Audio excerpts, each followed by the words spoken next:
Merci beaucoup. Alors, bienvenue tout le monde, bienvenue dans la salle ici, bienvenue en ligne pour cette activité du panel des diplômés de la Faculté de médecine dentaire de l'Université de Montréal. Avant de commencer, je vais commencer par présenter nos panélistes d'aujourd'hui, puis ensuite je vais donner la parole à notre personne commanditaire de la CDQ ici qui a quelques mots à vous dire. Donc, je ne sais pas s'il y en a qui ne me connaissent pas, je suis Félix Girard, je suis vice-doyen aux études à la Faculté de médecine dentaire et vice-doyen aux affaires étudiantes ici. Donc, bienvenue au panel des récents diplômés de la Faculté de médecine dentaire. Nos panélistes ici aujourd'hui, on a Dr. Saif Muhsin. C'est quoi, comment on dit ton nom? C'est Mohsin. Mohsin, désolé. C'est correct, je suis habitué honnêtement là. On a également la chance de recevoir Dr. Mélissa McKay-Nicole. Et en ligne, on a Cheyenne Sadeghi qui nous rejoint du Grand Nord de Wemingey à la baie James. Donc, bienvenue Cheyenne avec nous aujourd'hui. Merci à vous trois pour votre présence. Puis avant de commencer notre échange, je vais laisser la parole à Dr. Marie-Claude Desjardins, qui est présidente de l'Association des chirurgiens dentistes du Québec. Merci. Moi, je pense que je vais me mettre dans la caméra parce que je comprends que c'est filmé. Donc, bonjour. Ça me fait plaisir d'être votre première personne qui vous parle pour ce panel qui va vous donner diverses options de situations qui peuvent arriver une fois que vous avez gradué. Si je peux vous donner, moi, mon simple parcours en 1 minute, c'est oui, je suis présidente de l'Association des chirurgiens dentistes du Québec. J'ai gradué en 2004 de l'Université de Montréal. Et moi, après 3-4 ans de pratique, j'avais acheté une clinique dentaire, donc je suis toujours propriétaire à Blainville. Et ce que je peux vous dire, c'est que vous avez choisi une merveilleuse profession. Et c'est une profession qui touche à tout, qui touche au contact humain, qui touche à la dextérité, qui touche à la science, qui touche aux technologies. Fait qu'il y a de quoi motiver des dentistes. Et si le conseil que je pourrais vous donner, c'est de trouver c'est quoi votre motivation dans tout ce que je vous ai dit et de la garder en tête tout au long de vos études. Puis une fois que vous allez graduer, vous allez pouvoir faire votre pratique en fonction de ça. Moi, j'ai eu un très grand intérêt vers la gestion. Je me suis formée. J'ai géré ma clinique depuis toutes ces années. Puis bon, ça m'a amené à la tête de la CDQ.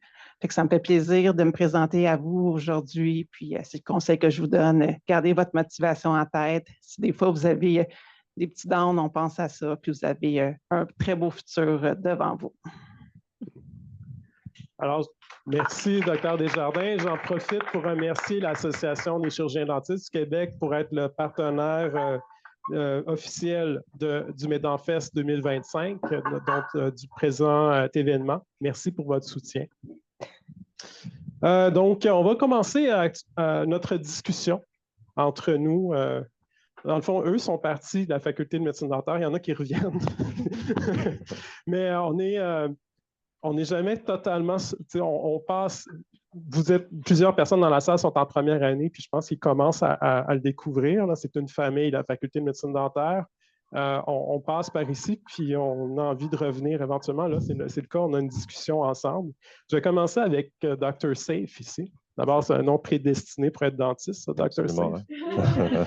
J'espère que vous vous sentez en sécurité avec vous. Alors, j'aimerais ça que tu nous expliques un petit peu c'est quoi ton parcours. Puis je vois que je pense que tu as de l'intérêt pour la pratique auprès des enfants. Comment tu as découvert cet intérêt-là?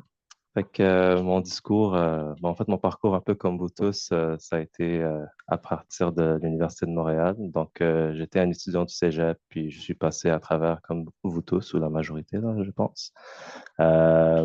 J'avais déjà, dès le départ, un petit intérêt pour la dentisterie pédiatrique. En fait, vous allez voir, à un moment donné, si je ne me trompe pas, c'est en 4e année pour les stages en été. Exactement. C'est la 4e puis la 5e année, absolument. C'est ça. Fait que vous allez avoir un choix de stage. Et puis, dès ce temps-là, moi, j'avais déjà un petit intérêt. J'ai essayé, en fait, un stage dans l'hôpital à Sainte-Justine. Vous le connaissez probablement, là. Puis, c'est depuis ce temps-là que j'avais quelque chose à l'intérieur de moi qui était un petit peu familier avec les enfants. Mais après, j'ai fini les études, puis je suis rentré dans dans le monde de la vraie vie, de la dentisterie. Puis, j'étais pas vraiment sûr si c'était ça ce que j'aimais. Je voulais découvrir un peu comme vous tous, c'est quoi toutes les disciplines qui existaient comme dentiste généraliste. J'aimais un petit peu de tout. Mais avec le temps, on change un petit peu nos préférences. Vous allez voir qu'il y a des choses que vous préférez un petit peu plus que d'autres, d'autres affaires que vous voulez vous éloigner. Et dans certains cas, vous n'avez pas le choix, en fait, et vous devez être bon dans tout, le mieux que vous pouvez.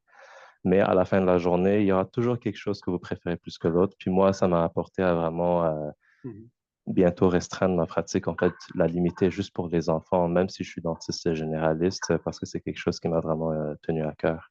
OK. Donc, vous travaillez actuellement sur la Rive-Sud dans un bureau privé? Oui, c'est bel et bien ça. En fait, je travaille à 2 cliniques sur la Rive-Sud, mais c'est ça ce qui est aussi le fun avec notre domaine, c'est qu'il y a une très grande flexibilité, là, comme vous allez le voir, là, c'est qu'on peut choisir pas mal, travailler sur 5 cliniques, 10 cliniques, si vous voulez, c'est possible. J'ai pas entendu parler de ça, mais c'est quand même théoriquement probable. J'ai eu la chance, en fait, de travailler à une clinique que j'ai connue depuis très longtemps, depuis que j'étais même un étudiant comme vous. J'étais secrétaire avant avec eux, puis peu à peu, j'ai pu découvrir, en fait, le domaine de la dentisterie en même temps que mes études, puis c'est là où maintenant j'établis ma pratique. OK, c'est bon. On va poursuivre avec Dr. McKay, Nicole et Mélissa. Oui. Bonjour. Donc, moi, dans le fond, j'ai un drôle de parcours, donc je pense que c'est important, c'est le fun d'en parler. Donc, ça remonte quand même à quand j'ai terminé mes études au Cégep, j'ai travaillé comme assistante dentaire par hasard. Un dentiste qui cherchait quelqu'un, puis sans formation, rien qui m'a pris. Donc, c'est comme ça que j'ai découvert ma passion pour le milieu dentaire. Et n'ayant pas eu les meilleures notes possibles au Cégep, je suis allée en enseignement, chercher les notes 2 ans en enseignement préscolaire primaire pour aller chercher les notes que ça me prenait pour rentrer en médecine dentaire et un peu un plan B aussi, là. Parce que tout le monde te le dit, t'es sûr que tu vas rentrer en médecine dentaire? Ben non, mais... puis, dans le fond, c'est ça. Puis finalement, je suis rentrée en 2015, donc j'ai gradué en 2020. J'ai fait mon stage d'été en 4e année à l'hôpital Rivière-des-Prairies, qui est en psychiatrie, donc santé mentale. Donc, beaucoup de troubles du spectre de l'autisme, beaucoup de syndromes, là, donc toutes sortes de syndromes avec déficience intellectuelle et des handicaps physiques aussi.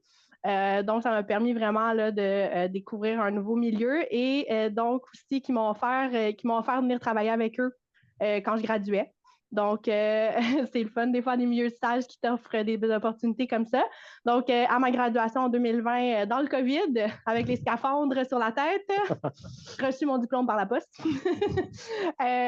J'ai commencé à travailler en bureau privé et à l'hôpital Rivière-des-Prairies. Donc, je faisais une journée en clinique. Donc, en clinique avec des patients psychiatriques, qu'est-ce que tu fais? C'est beaucoup de gestion.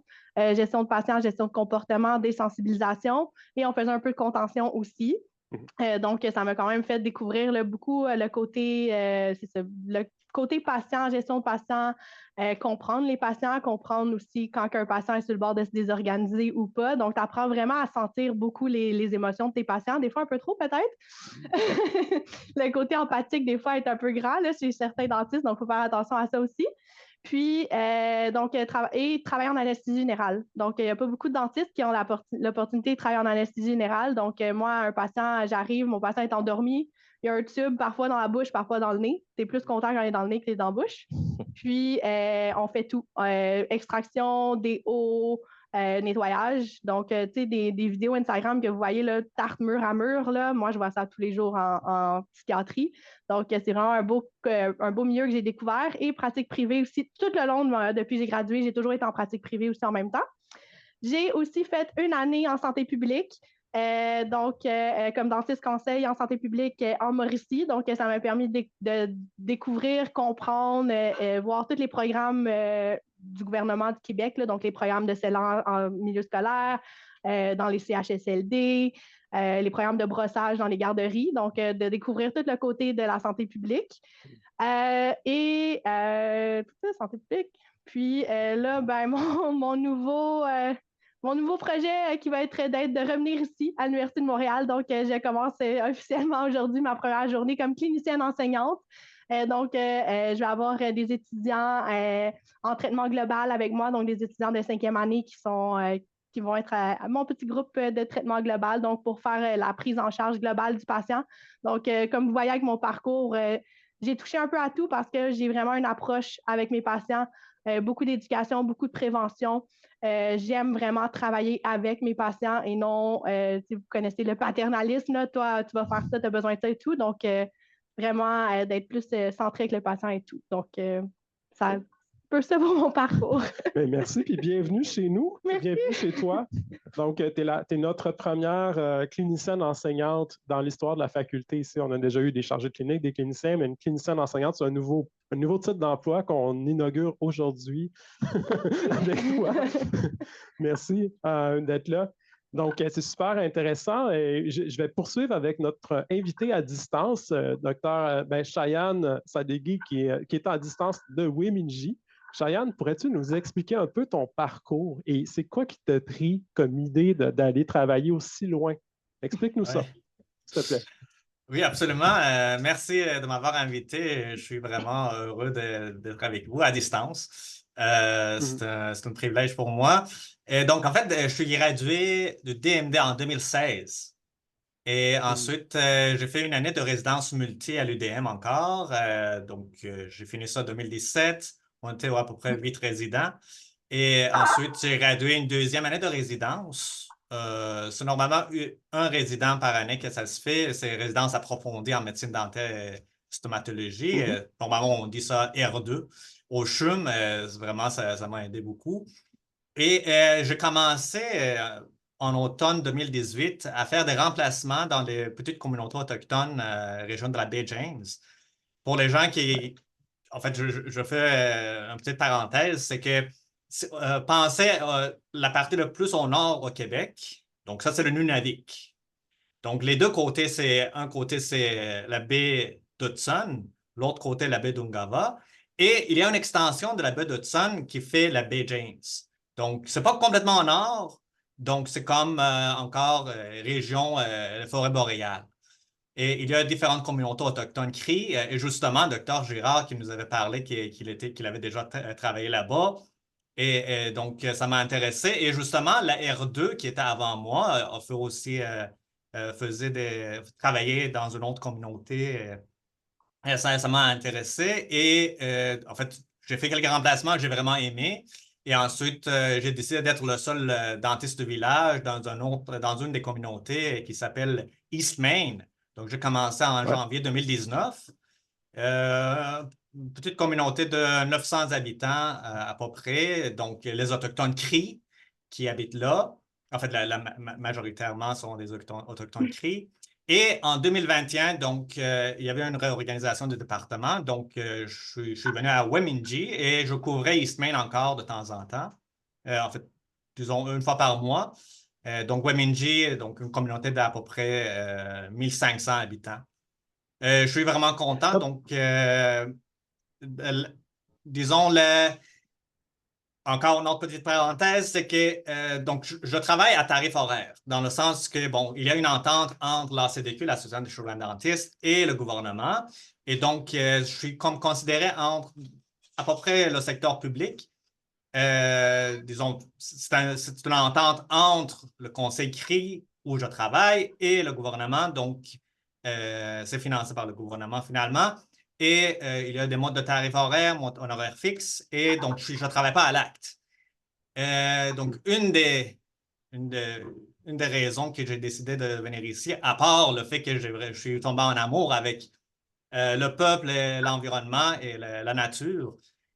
Donc, pour moi, l'autonomie professionnelle est, bien sûr, en fait, pour tous les professionnels, c'est associé à la liberté humaine qu'on tente toujours de l'obtenir ou de l'avoir comme un principe fondamental. Donc, je me disais, OK, dentiste à pourcentage, dentiste propriétaire. Est-ce que, bon, normalement, on commence en sortant de l'école avec un dentiste à pourcentage. On dit, OK, on a moins de contrôle, mais on a aussi moins de responsabilité. Et donc, dans ma tête, je me disais, OK, finalement, j'aime mieux avoir plus de contrôle, donc dentiste propriétaire. Donc, je vais m'enligner. Dans ma tête, je me disais, OK, je vais m'enligner plus vers le dentiste propriétaire plus tard. Mais en même temps, on sait qu'il va y avoir un fardeau administratif et financier. Donc, parce qu'à la fois, on est dentiste, on est aussi entrepreneur, on doit prendre en charge, assurer la santé de l'entreprise, bien-être des employés, tout ça. Et à la fois, on offre des soins basés sur les besoins de la population.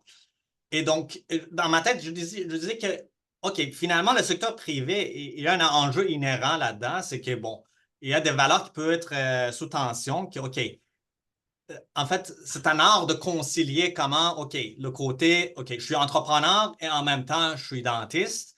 Et comment je peux vraiment concilier ça? C'est un art et je suis vraiment content que la plupart de mes collègues dans le secteur privé, c'est la majoritairement en dentisterie. Donc, arrive à bien faire ça de façon réfléchie et gérer tout ça. Mais je me disais, OK, dans le Nord, bien sûr, il y a d'autres milieux. Donc, c'est un élément, je me disais, OK, ça, là, le concept de soins requis par l'état de santé, je vais vraiment me concentrer sur ça. Ça veut dire que la question de, OK, est-ce qu'il y a un conflit d'intérêt ou est-ce qu'il y a une question financière? Est-ce qu'on doit trouver des solutions de compromis avec le patient? OK, est-ce que tu peux payer ça? Est-ce qu'on doit trouver des solutions financières? OK, comment tu vas payer tout ça? Je me disais, là, je pense même plus à ça, là. C'est que je vais direct aux soins requis par l'état de santé. Bien sûr, il y a des critères selon les programmes de gouvernement ou le programme de conseil. Et donc, c'était un élément.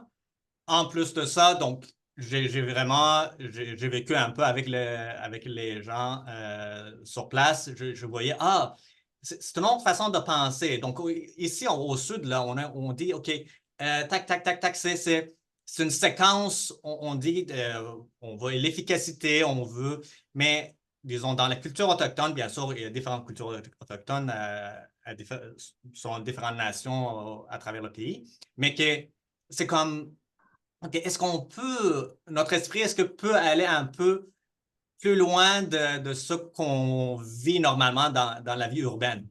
Et donc, c'était ça qui m'a également vraiment incité de venir au Nord. Et une autre affaire, parce que pour moi, c'était important vraiment une relation égalitaire avec tout le monde. Dans le sens que, OK, le personnel de soutien, ici, je ne suis pas leur boss, là. Donc, dans un sens, je suis propriétaire et je ne suis pas propriétaire. Donc, dans le sens que j'ai le contrôle, en tant que, OK, par exemple, je suis le seul dentiste du village. Donc, je peux décider, OK, je peux demander à la secrétaire, est-ce que tu peux céduler ce patient-là ou pas? Donc, j'ai ce contrôle-là, mais en même temps, je ne suis pas leur boss. Donc, on est en amitié, on est dans un climat de travail on collabore, même avec nos assistants, nos secrétaires. Je ne suis pas la personne qui leur paye et je ne suis pas la personne qui... Une dernière chose... oui. Oui. Non, vas-y. Dis le dernier point, puis j'avais un petit point à discuter avec toi après. Vas-y. Absolument. Une autre affaire, collaboration interprofessionnelle. Ici, là, c'est comme un mini-hôpital. Donc, moi, j'avais fait ma résidence au CHUM. J'ai vraiment aimé ça. On avait en chirurgie, en médecine buccale, tout ça. Et je voyais, OK, d'abord, ici, on a un conseil de médecins, dentistes, pharmaciens parce que ça fait partie encore du réseau de la santé. Et donc, en plus de ça, on a le soutien de l'équipe médicale. Par exemple, si je veux prescrire un antibiotique IV, là, l'infirmière est juste à côté, disons sur l'autre étage. Je peux tout simplement, OK, il y a une infection sévère, odontogène, je vais prescrire antibiotique IV. Il y a un maladie de Von Willebrand, je prescris desmopressine avant une chirurgie dentaire. Ou par exemple, il y a un choc anaphylactique. Oui, on a bien sûr notre trousse d'urgence, là, mais là, on peut tout de suite informer l'infirmière pour qu'il vienne vraiment chercher, par exemple, amener dans la salle de traitement d'urgence. Alors, c'était ça le dernier point que je voulais mentionner. Oui. Super intéressant. Écoute, on pourrait se jaser à nous deux là, pendant une couple d'heures. Je vais essayer d'équilibrer aussi avec les autres. Mais tu sais, tu parlais tantôt du principe d'autonomie professionnelle, puis c'est super beau ce que tu décris, là, un dentiste qui aurait juste à offrir les soins requis par le patient. Mais là, dans un milieu comme le tien dans lequel tu travailles, où tu parlais des semaines que tu couvres une fois par mois, ou peut-être tu vas travailler 4 ou 5 jours et le reste du temps, il n'y a pas de dentiste. Donc, tu sais, à quelque part, oui, l'autonomie professionnelle, mais tu as aussi des choix déchirants à faire, j'imagine. Donc, c'est pas seulement, c'est très particulier comme milieu. Mais vraiment, merci de ton témoignage. C'est super intéressant de voir. C'est différent, effectivement, du contexte de travail en bureau privé. Moi, j'aimerais ça vous entendre un peu plus sur peut-être une rencontre que vous auriez faite pendant votre parcours à l'université ou après l'université, ou c'est quoi travailler avec votre clientèle que vous aimez tant? C'est travailler avec une clientèle pédiatrique, vous travaillez avec les parents qui accompagnent les enfants. C'est quoi que vous préférez dans votre travail? Est-ce qu'il y a eu des rencontres particulières qui vous ont permis de progresser comme professionnel? Fait que, honnêtement, j'aime surtout, je reviendrai au point de Cheyenne par rapport à ça, où on parlait de la collaboration interprofessionnelle. Ce que j'ai vraiment aimé de travailler avec les enfants, surtout en milieu hospitalier, c'est qu'on comprend un peu c'est quoi vraiment collaborer avec les autres professionnels, les médecins oncologues, en hémato, les travailleurs sociaux, et ainsi de suite. Tout ça, ça a un impact sur la santé globale du patient. Souvent, nous, on va passer à travers à l'université où on se concentre vraiment juste sur le numéro des dents qui sont dans la bouche, les surfaces, et ainsi de suite. Mais c'est au-delà de juste ça. Il y a d'autres aspects socio-économiques, comme que aussi Cheyenne avait mentionné par rapport aux facteurs qu'il faut parler. Des fois, c'est des décisions qui sont vraiment difficiles à prendre. C'est aussi un autre facteur qui m'a aussi poussé vers ce domaine, c'est que généralement, vous savez déjà probablement que les enfants sont pris en charge par le gouvernement aussi pour les soins. Puis, à la fin de la journée, nous, on est là pour essayer de soigner, essayer de régler le problème du patient le mieux qu'on peut. C'est sûr qu'on a tous des limites, mais même les programmes, ils ont tous leurs avantages et leurs désavantages, mais à la fin de la journée, on est là pour aider le patient. Puis, j'aime vraiment pas quand on fait face à des situations où on doit parler avec le patient puis lui dire, écoutez, on peut faire ça ou ça, mais ça va vous coûter ça, ça va vous coûter ça. Il faut que vous décidez maintenant. C'est toujours une décision vraiment difficile. Alors qu'avec les enfants, souvent, la majorité des soins sont déjà couverts. Fait que c'est moins difficile de parler avec les parents, avec les familles. Puis ça aussi, ce qui est le fun, c'est qu'on ne parle pas juste avec l'enfant, on parle aussi avec toute une famille. Fait qu'on peut apprendre un petit peu par rapport à ce qui se passe. C'est quoi qui a mené à ce problème? Est-ce qu'il y avait d'autres facteurs, peut-être dans l'éducation des parents? Vous allez être vraiment surpris à quel point il y a des choses que peut-être nous, on considère banales, mais que pour certains, c'est, comment on dit, eye-opening en français, c'est que c'est des informations que vous leur donnez, puis ça change toute une routine, toute une santé. Fait que pour moi, je vous dirais que c'était plutôt par rapport à ça là, qui m'a vraiment guidé à se concentrer vers là. OK, merci, Safe. Mélissa? Oui, ben moi, dans le fond, moi, je suis très dans le contact patient, là, donc beaucoup, toujours mon contact patient. Juste vous donner un exemple, là, tous mes nouveaux patients passent 2 heures sur ma chaise avec moi. Je leur fais mon éducation, prévention. Ils vont ressortir de là avec un cours sur comment brosser leurs dents, comment passer leur soie dentaire, quel pâte à dents utiliser, pourquoi utiliser cette pâte à dents-là, ne pas cracher après. Ils reçoivent vraiment tout. Puis, mes plans de traitement vont tout le temps un plan de traitement de compromis si on en a besoin, plan de traitement alternatif et tout ça. Fait que c'est vraiment, c'est des approches que tu travailles avec le patient. Puis, ce qui m'a amené là, c'est l'expérience, mais surtout, de travailler à Rivière-des-Prairies avec la santé mentale, psychiatrie. Tu ne gères pas le patient nécessairement, tu gères les parents, les intervenants. Puis, on a une expression des fois à Rivière-des-Prairies qui est un peu triste, mais ils sont venus avec leur Purolator. C'est des patients qui viennent accompagnés d'une PAB ou un PAB qui ne connaît même pas le nom du patient. C'est quoi cette PAB? Préposé aux bénéficiaires. Ah, OK. Qui viennent avec des préposés aux bénéficiaires, mais que la préposée aux bénéficiaires ne connaît même pas le nom du patient qu'elle accompagne, a une enveloppe. Voici l'enveloppe, voilà. Tu leur demandes est-ce que le patient a déjeuné le matin, est-ce que si, est-ce que ça? Je sais pas. Fait que c'est une mauvaise expression, mais on appelle ça des Purolators. Ça, tu vis ça, puis tu réalises, mon Dieu, comment je peux vraiment aider ce patient-là, comment je peux vraiment être aux besoins de ce patient-là quand que je peux même pas avoir l'information sur le patient. Fait que ça te fait réaliser que vraiment de mettre le patient au cœur, d'avoir des discussions avec le patient, autant le socio-économique, tu réalises beaucoup de choses par rapport aux patients et tout ça. Donc, ça fait partie de la prise en charge globale. Puis, d'avoir travaillé en psychiatrie, c'est sûr que ça m'a ouvert les yeux. J'ai travaillé en clinique, donc on voit des cas qui sont un peu plus légers. Donc, j'ai appris beaucoup à faire de la gestion de patients. Donc, ça, vraiment, ça m'a outillé pour le bureau privé.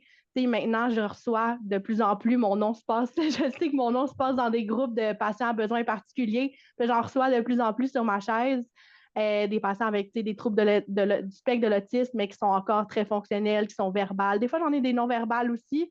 Donc, c'est vraiment une approche pour le patient de sentir les besoins du patient et tout. Puis après ça, tu arrives avec des patients qui sont non neurodivergents, là, des patients réguliers sur ta chaise, mais ton approche est différente aussi. Tu vas essayer de mieux comprendre le patient qui est sur ta chaise, tu vas essayer de mieux comprendre ses limitations. On s'entend qu'il y a beaucoup de patients anxieux, énormément. Donc, tu apprends aussi à comment gérer l'anxiété de tes patients. Donc, vraiment toujours être encore au meilleur service du patient. Donc, Rivière-des-Prairies m'a apporté vraiment cette richesse-là.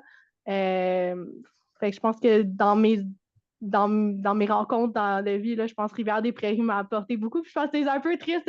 On dirait qu'aujourd'hui, c'est ma dernière journée à Rivière-des-Prairies officiellement. Là, je suis ici pour présenter Rivière-des-prairies, puis après ça, là, je m'en viens à l'université. C'est comme une nouvelle.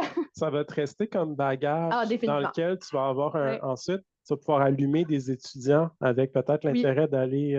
Oui, puis tu sais, dans mon nouveau poste, c'est la planification globale, puis c'est centré sur le patient et tout ça. Donc, tu sais, je pense que niveau relation patient et tout, je pense que je suis des fois un peu trop engagée avec mes patients parfois, là, quand tu repenses à ton patient le soir en dormant, là. Mais je pense que c'est là aussi que ça fait des bons dentistes engagés, des dentistes avec des belles valeurs qui sont là pour le patient et qui va faire la différence que, oui, ça m'arrive des fois des décisions vraiment pas le fun en clinique, à cause les sous, les ci et ça, t'en as des décisions déchirantes à prendre pour le patient, mais ça d'être plus là pour le patient, tu penses moins à ton chèque de paye à toi.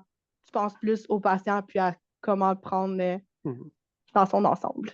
Puis de l'accompagner là-dedans aussi. Notre rôle, c'est vraiment d'accompagner les patients aussi. Les patients, ils arrivent des fois, là, puis ça fait 10 ans qu'ils n'ont pas vu le dentiste, ben c'est ton rôle de l'accompagner puis de l'amener à un autre niveau, puis de l'amener à prendre meilleur soin de lui aussi. Ça peut changer les vies en une belle bouche. Cheyenne, qu'est-ce que c'est? Oui. Comment c'est travailler chez les CRI, pour les CRI? C'est quoi? Explique-moi un peu comment tu vis ça. OK. Bon, tout d'abord, en fait, moi, d'emblée, j'étais fasciné par le peuple autochtone. Je me disais que c'est quelque chose à découvrir. Et justement, par exemple, en les côtoyant, par exemple, dans les cérémonies, par exemple, pour vénération d'oies sauvages ou des goose dance ou d'autres événements. Donc, je trouve encore, je reviens au concept de temps, on est peut-être qu'il est un peu trop on se limite au temps en tant que, par exemple, les séquences des choses. La façon, bien sûr, en fait, c'est tout à fait pertinent pour arriver à un travail efficace, pour pouvoir gérer notre temps clinique ou de façon générale en sciences ou dans la gestion.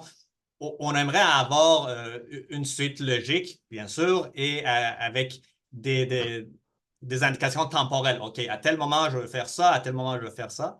Mais en même temps, quand on découvre notre peuple et leur façon de penser, d'après moi, ça ouvre notre esprit à voir plus loin. Donc, et en plus de ça, comme je disais tantôt, le fait d'être complètement égalitaire dans le sens que je ne suis pas le boss de personne, ça m'amenait à avoir, d'après moi, un climat de travail qui est vraiment cordial et sur la base qu'on est là parce qu'on veut offrir un service aux gens qui sont là, qui souffrent, peut-être qui ont mal de dents ou autre chose. Et l'autre affaire, c'est que juste le fait d'être dans le Nord, bon, on peut penser que peut-être qu'on est loin de certains services, mais pour moi, bon, j'aime la nature, j'aime le plein air, pas de trafic, 15 minutes à pied, je suis au travail, pas de pollution, pas de bruit. Donc, en même temps, c'est pour ma santé, disons, santé mentale ou santé physique, je voyais ça vraiment une situation ça m'a amené en plus d'être en santé en moi et à la fois offrir un service. Et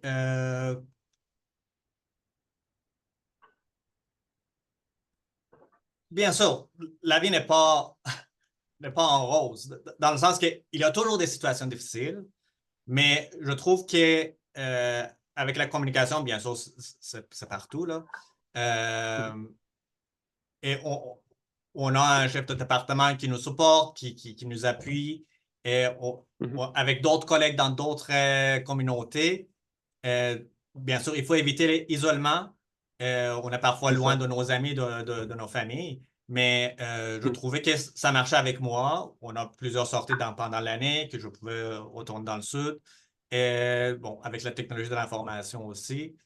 Et, en fait, je me sentais vraiment bien ici. Et je suis content d'être là et je vais continuer. Et je suis bien content. C'est bon. Ben, il faut être fait fort pour être tout seul dans un village isolé comme ça. C'est ça. T'es isolé. Tu as un village voisin à 3 heures de route. Hein, tu peux aller à Chitassibi.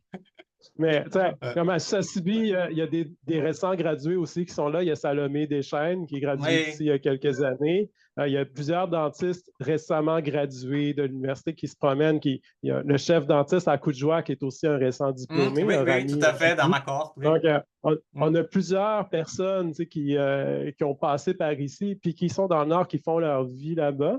Mais en même temps, la vie dans le Nord, ben, en tout cas, moi, c'est un coup de cœur. J'ai aimé ça. Ouais. Par choix personnel, je suis maintenant à l'université. Mais j'ai un deuil, je te parle, puis j'ai envie de voir. Vous m'avez dit. Mais le doyen veut pas, je parle. Mais on a des beaux défis ici à l'université. Cheyenne serait bon ici aussi, je te dis.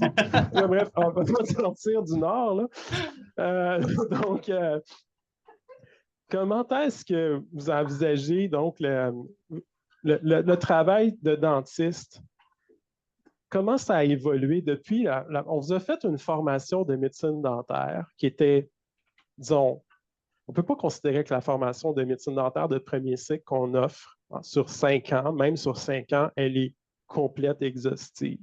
Elle est suffisante pour entrer dans la pratique, mais elle n'est pas une formation qui est complète à tout point de vue. Il y a beaucoup de choses qu'on apprend en pratiquant. Il y a plein de choses, les aspects relationnels, les aspects humains, de comment également, peut-être on parlait tantôt de être capable de se positionner émotivement face à quelque chose. Je ressens une détresse chez le patient, comment je réponds à ça, comment je garde une barrière sécuritaire pour mon travail. Donc, c'est des choses qui s'apprennent plus tard aussi. Ça, tu l'as évoqué tantôt. Okay. Mais qu'est-ce que vous avez dû apprendre de plus précieux après la formation jusqu'à maintenant? Puis peut-être qu'est-ce que vous êtes en train d'apprendre aujourd'hui? Honnêtement, c'est vraiment comme pour tout. Je trouve que c'est pour n'importe quelle discipline que ça s'applique, où on se développe en tant qu'être humain, en tant que citoyen, avant de penser à tout ça. L'interaction avec les patients après la graduation, c'est sûr que c'est vraiment différent parce qu'ici, les patients, ils comprennent que c'est un environnement d'enseignement et donc ils sont beaucoup plus compréhensifs, ils apprécient un peu plus aussi.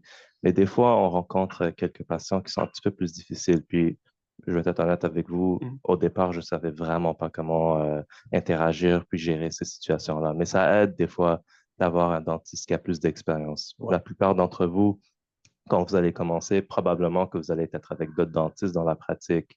Ça aide beaucoup d'être dans une communauté parce qu'on n'est pas juste un dentiste. Oui, Cheyenne, il travaille tout seul dans un village, mais il a toujours accès à d'autres professionnels si jamais il veut discuter avec.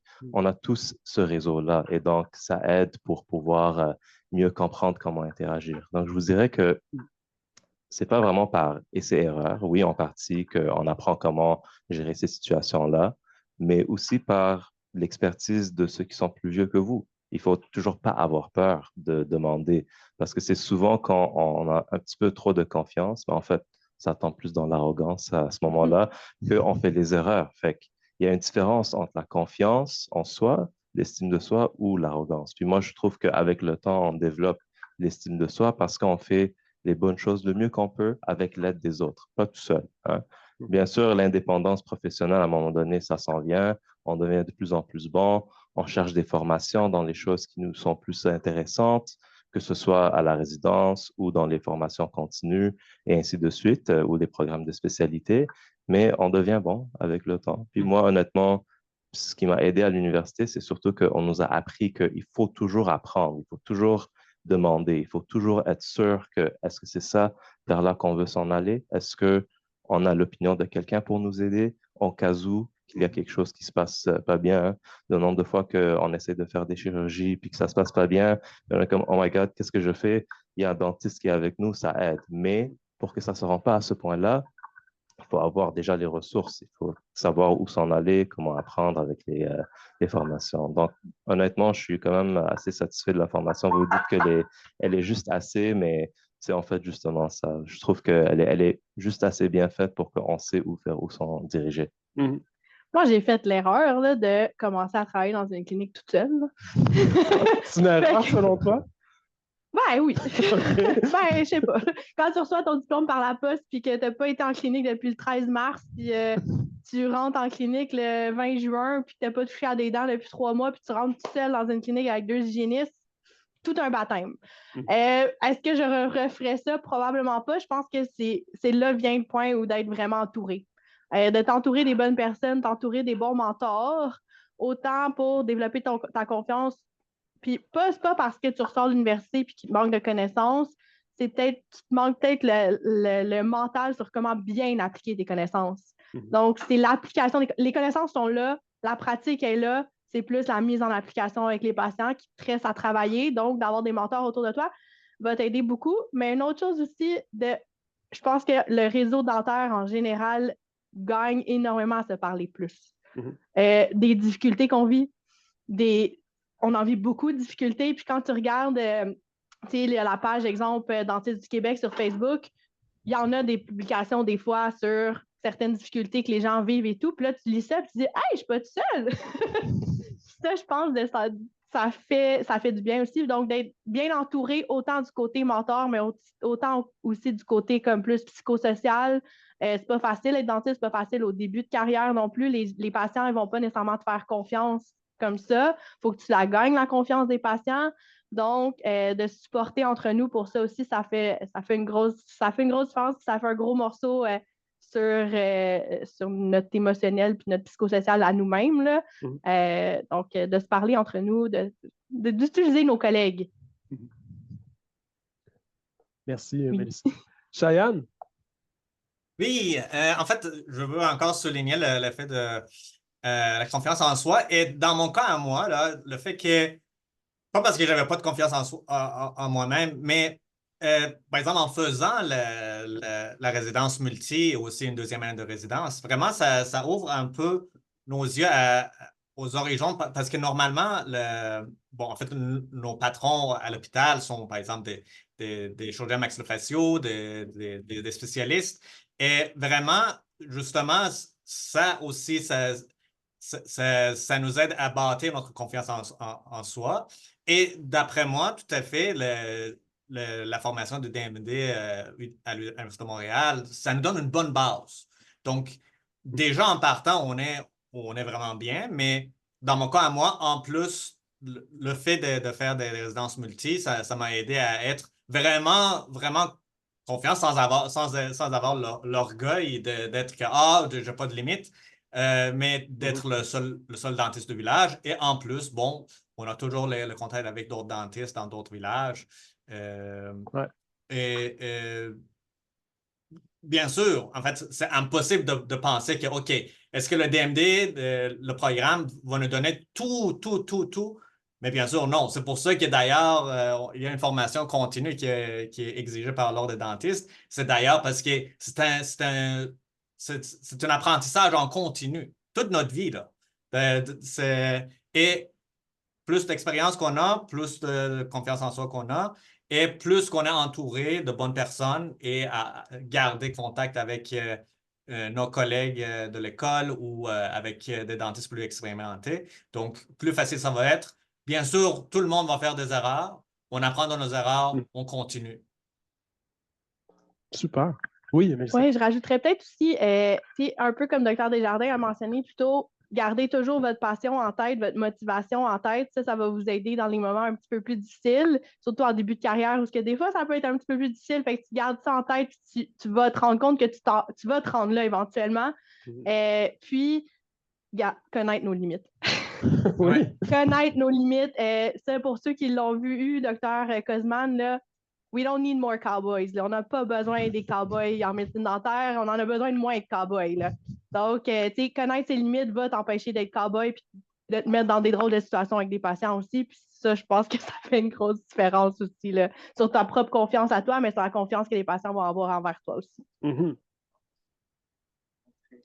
On serait peut-être rendu quasiment au mot de la fin. Je ne sais pas si vous aviez un message à donner à nos jeunes, parce que je vois dans l'auditoire, il y a des étudiants de d'autres années, mais principalement, c'est des étudiants de première année qui viennent ici en médecine. Ils rentrent ici, là. Ils ne sont jamais rentrés en médecine.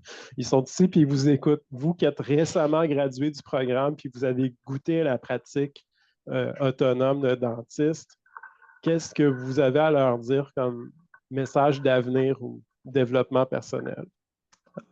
Je vais vous dire une chose, quand vous allez commencer au départ, il y aura des moments vraiment que vous allez trouver difficiles, des journées où vous retournez chez vous, puis vous êtes comme, oh my God, est-ce que j'ai choisi la bonne carrière là? Puis on va tous passer à travers de ça, je vais juste vous le dire. Mais à la fin de la journée, comme on avait parlé, avoir un réseau, c'est super important et d'en parler surtout parce que vous n'avez aucune idée. Je suis toujours en contact avec mes collègues depuis la première année jusqu'à maintenant. On en parle toujours. Puis ça aide incroyablement parce que on voit qu'on passe tous à travers des mêmes situations.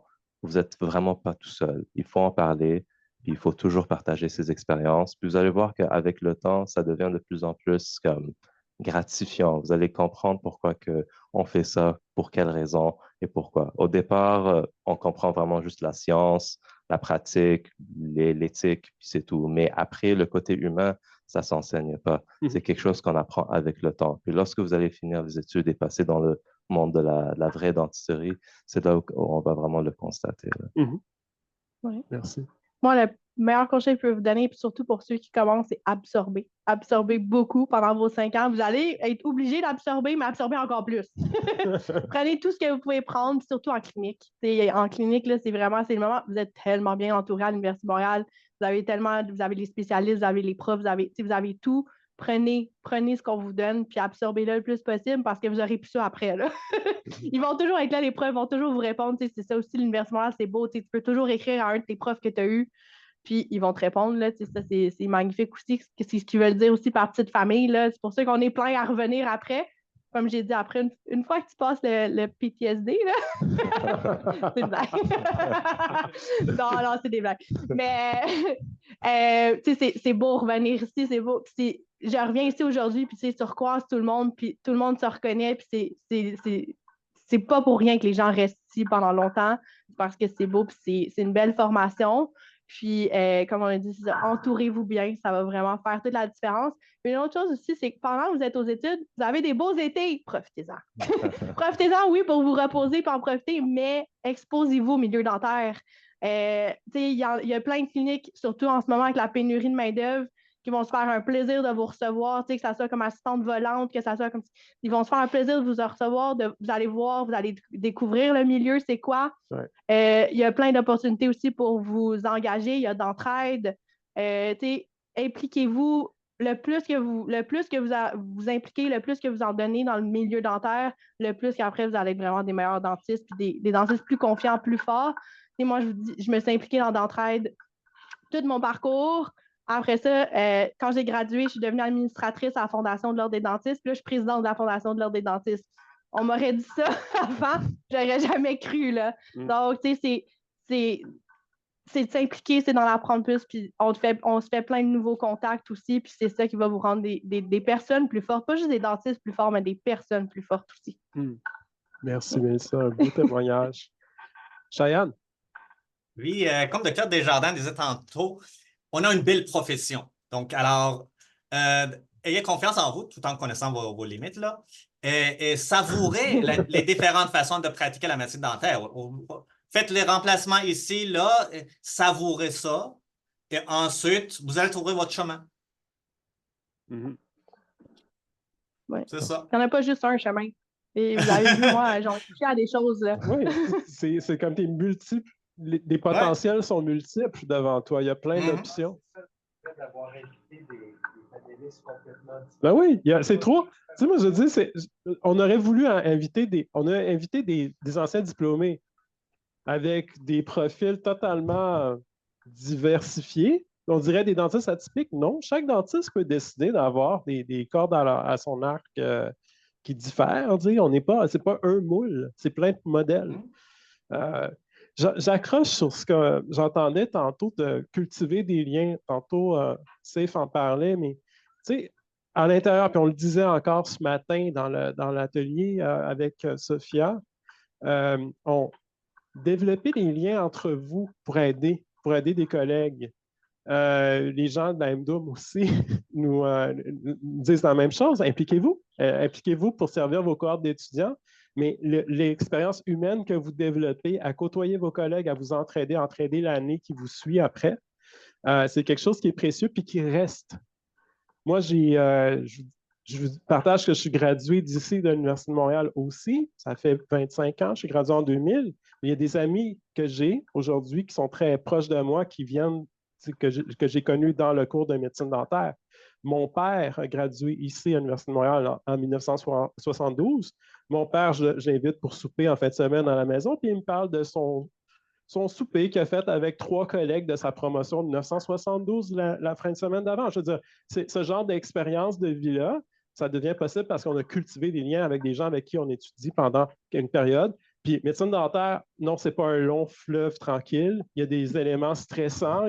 Puis des fois, des éléments difficiles peuvent nous rendre plus forts également. Donc, la formation en médecine dentaire, elle est exigeante, elle est difficile. Ceci dit, quand tu parles de profiter de vos étés, tu as dit ça tantôt. Oui.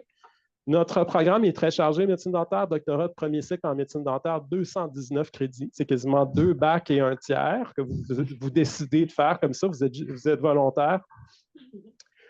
À l'Université Laval, ils font ça sur 4 ans avec tous les trimestres. Tout. Il n'y a pas de vacances l'été. Nous, on vous a mis des étés en congé. Donc, vous êtes en congé l'été, sauf entre la 4e et la 5e année. Il y a le même nombre de crédits, mais répartis sur 5 ans. C'est plus vivable. Donc, notre programme est relativement complet, mais il est aménagé aussi pour avoir une vie. Voilà. Je suis vraiment content. Merci d'avoir participé au panel. Je pense qu'on entre dans le temps, à moins qu'il y ait d'autres choses que vous voulez. Ben, gardez une vie saine pendant votre DMD, s'il vous plaît, le plus possible. Ça fait une grosse différence. Oui. Vraiment, là, ouais. Le plus qu'on peut. Prenez soin de vous parce que vous allez juste être meilleur dans ce que vous faites après à l'université si vous prenez soin de vous. Pour être un bon dentiste, il faut prendre soin du dentiste. Oui. Mais aussi qu'on n'est pas juste dentiste. Hein. Oui. On a aussi une vie au-delà de la dentisterie. Ça, c'est quelque chose qu'on oublie assez souvent, là, des fois, après les études. Hein. On a le nez comme ça dans les livres, il ne faut pas oublier que le reste existe quand même. Yes. Je pense que moi, j'ai été une bonne là-dessus. J'étais quand même la fille qui sortait encore là, avec mes amis, mais j'étais la conductrice désignée tout le temps. Là. Mes amis étaient bien contents. Mais j'étais probablement la seule de ma classe qui voyait encore ses amis de l'extérieur. C'est de trouver une balance. Puis c'est pas tout le monde qui va avoir la même balance, mais trouver une balance qui fonctionne pour vous, puis qui va vous garder en santé, puis qui va vous garder, qui va vous permettre de continuer et de passer au travers du DMD beaucoup plus facilement. Merci beaucoup. Alors, une grande main d'applaudissements à nos 3 panélistes, Cheyenne, Elissa et Safe. Merci pour votre participation à vous 3. Et puis, vous êtes toujours chez vous ici. Merci beaucoup. Merci d'être là. Merci beaucoup. Est-ce qu'il y a des gens qui ont des questions dans l'auditoire? Je ne sais pas comment les prendre en ligne, s'il y a des gens qui lèvent la main. Mais dans la salle, est-ce qu'il y a des gens qui ont des questions pour un des panélistes? Oui. Pour aller à la James, tu vas aller dans l'avion ou tu vas Je vais laisser Cheyenne répondre à la question. Est-ce que tu as entendu? Est-ce qu'on va par avion ou est-ce que c'est ça le voyagement? Comment est-ce qu'on fait pour aller à la baie James? Est-ce qu'on y va en avion ou en voiture? Il demande. Il y a une seule communauté qui est uniquement accessible par l'avion. C'est Wapmagoustui, c'est le plus au nord. Le reste sont accessibles par la route. Mais disons, la plupart du temps, les gens vont en voiture pour les communautés qui sont plus au sud, par exemple, Mississini ou Waswanipi. Wemindji, par exemple, c'est possible d'aller en voiture, mais ça prend peut-être 2 jours. Donc, parce que aller à une place, dormir et le... Ouais. En conduite sans arrêt de Montréal, c'est combien d'heures d'ici? Montréal-Wemindji? 15 heures? Oui, c'est ça, je dirais. Autour de ça. À peu près, ça prend combien 15 heures en voiture. Votre vitesse, là? Je l'ai déjà fait une fois sans arrêter, mais c'est pas recommandé.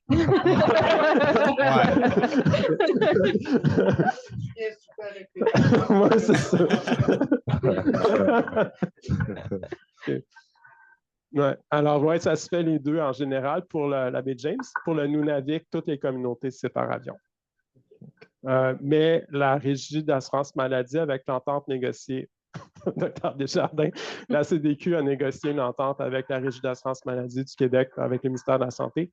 L'entente prévoit un remboursement des frais de déplacement. Donc, les billets d'avion qui peuvent coûter autour de 2 000 je pense, à la baie James, ou presque ça. Au Nunavik, c'est 5 000 à peu près un billet aller-retour. Mais c'est remboursé par la Régie d'assurance maladie avec un délai d'environ 8 semaines. Donc, si tu as le temps de payer ton compte de carte de crédit avant d'être remboursé.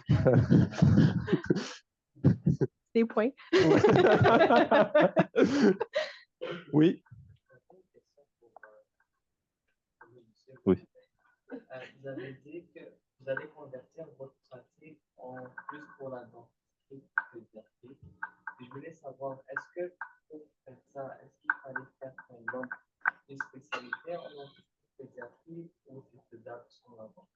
Donc, en tant que tel, je suis dentiste généraliste. Donc, mon titre demeure dentiste généraliste, mais certains dentistes prennent le choix de limiter leur pratique à un champ qu'ils préfèrent. Donc, il y en a qui sont connus pour, par exemple, l'occlusion, où ils font juste des traitements d'orthèse mandibulaire, de l'apnée du sommeil et ainsi de suite. Il y en a qui ont une pratique limitée à la chirurgie, c'est-à-dire qu'ils font les implants, des extractions, des greffes et ainsi de suite.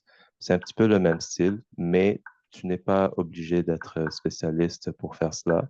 Oui, j'ai pris des formations personnellement continues pour un petit peu prendre le bagage de cette spécialité-là, mais tu n'es pas obligé d'être spécialiste. C'est une décision vraiment que tu peux prendre, puis c'est assez comme flexible, si on peut dire, mais c'est juste à titre indicateur pour la patientèle qui s'en vient à ta clinique, pour qu'ils savent c'est vers quel profil que tu es. Parce que si tu tombes avec un adulte, puis tu leur dis que ma pratique est limitée avec les enfants, tu comprends que c'est comme, OK.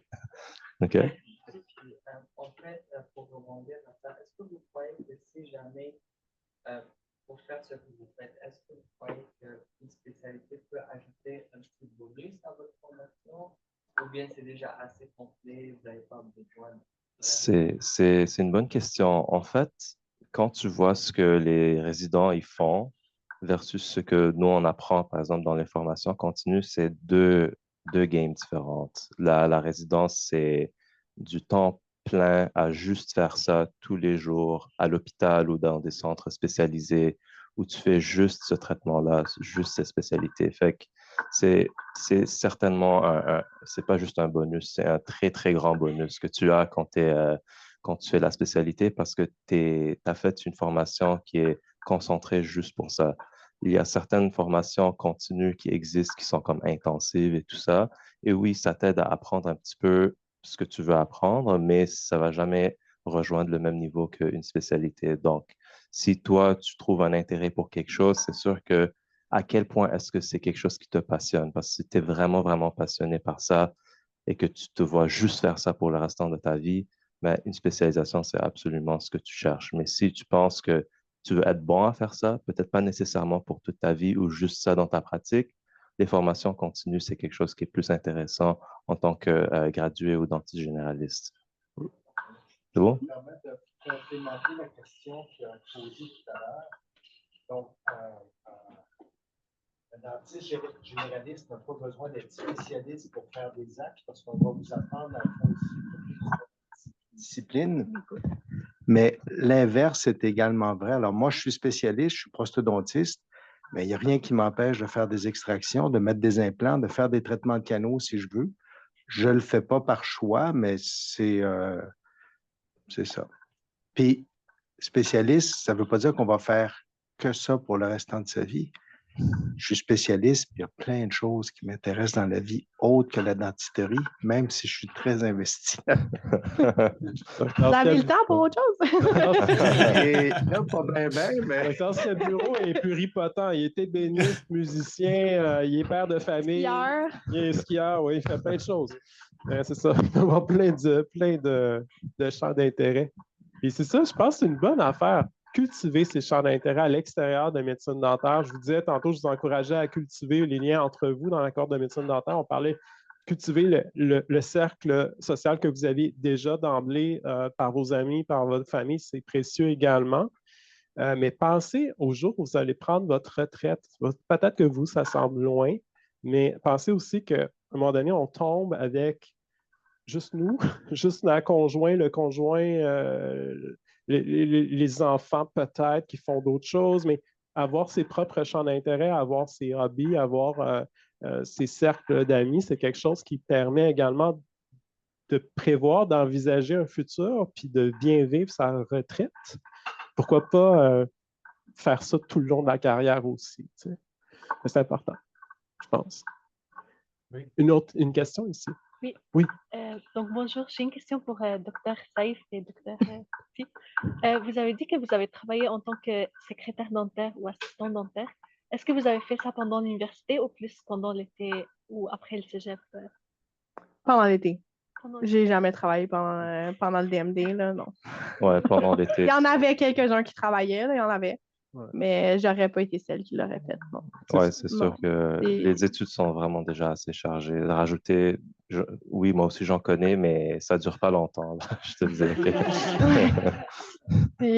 J'aimais mieux à ce moment-là. Puis, bien aussi qu'il y a une question de pré-bourse aussi à un moment donné. Là, tu perds des dollars là, en travaillant des dollars. Là. Bon, c'est vrai.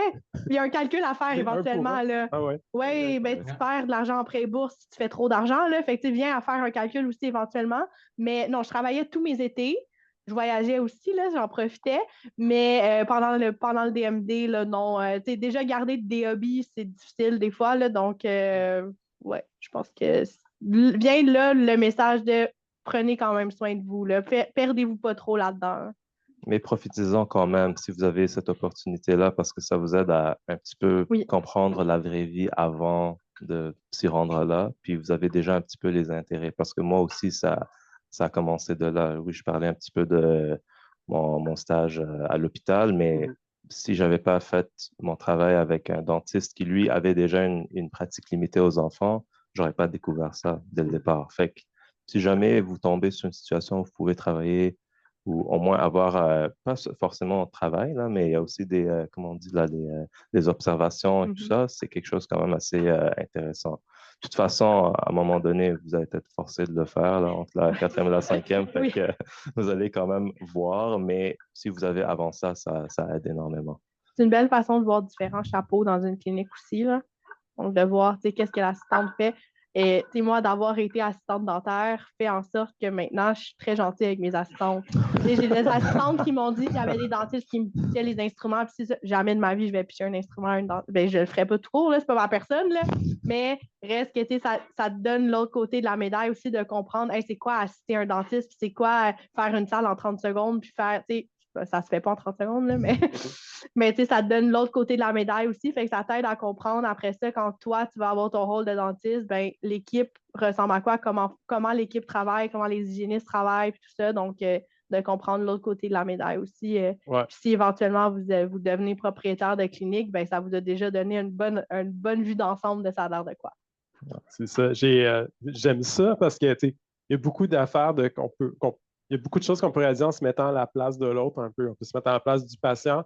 Dans le cadre de la formation, même en première année, on va vous mettre dans la situation d'assister un collègue. Donc, vous allez apprendre cette posture-là d'assister, puis vous allez apprendre aussi à faire semblant d'être assisté. Vous allez voir comment c'est cette chose-là. Mais c'est vraiment, médecine dentaire, Dr Desjardins disait, elle l'a bien dit tantôt, c'est une belle profession, médecine dentaire, parce qu'il y a plein de choses. Il y a un aspect médical, il y a un aspect relationnel, un aspect humain, un aspect très, très artistique, dentaire, de création, de choisir. Il y a un côté éditorial. Je vais faire ma dent comment? Là, je la fais de même parce que il y a quelque chose qui est assez intéressant de dentiste par comment c'est complet comme activité professionnelle.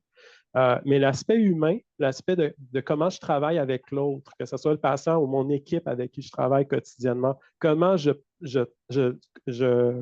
j'interagis avec mes collègues à qui je réfère des patients ou avec qui je travaille quotidiennement, c'est toutes des choses aussi qui vont faire en sorte que la pratique va être satisfaisante, intéressante. C'est des choses sur lesquelles j'ai une certaine emprise si j'adopte une posture qui fait du sens aussi pour les autres. Pour moi, pour les autres. Donc, je vous souhaite de découvrir ça tranquillement. Puis, je pense pas que on n'arrête jamais de découvrir totalement tout ça. Tu sais. La profession, on la découvre tout le long de la carrière. Alors, je pense qu'on a vraiment écoulé le temps. On avait dit que ça durait 1 heure. Ça fait 1 heure et 2 minutes. C'est assez? OK, excellent. Alors, pas d'autres questions dans la salle, ni en ligne. Je vois pas de traces. Monsieur le technicien, est-ce qu'on a des mains levées? Non? Non? OK. Sinon, tout à l'heure, si vous voulez nous poser des questions, ça me ferait plaisir aussi. Vous allez pouvoir me trouver en clinique les lundis, mercredis, donc ça va me faire plaisir.